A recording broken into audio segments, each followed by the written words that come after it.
Republican Senator Ron Johnson back under heat for his role in a potential coup plot, the elector fraud, which is a crime that was staged as a plan to try to overthrow the election.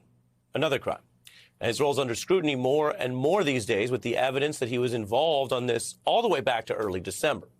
Now, Johnson has deflected. He even faked a phone call to duck scrutiny. You may remember that on the screen. The scrutiny's not going away.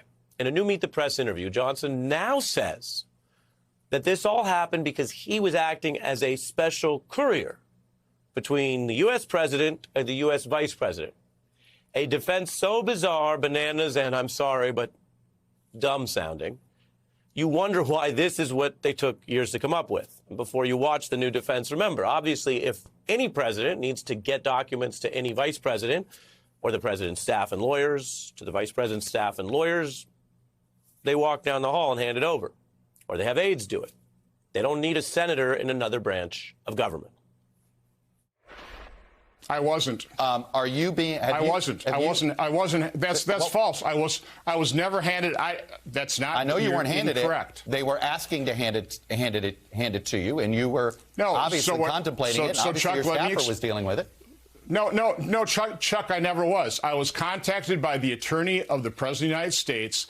He had something he wanted to deliver to the vice president. Could I arrange it? So I contacted my chief of staff, who worked in the White House, see if he could do it. I had no idea what they wanted to hand to the president or the vice president.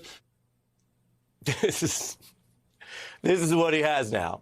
I would love to talk to him about this. We've invited the senator on before. I would just ask, how often do you work as a courier for the president and the vice president?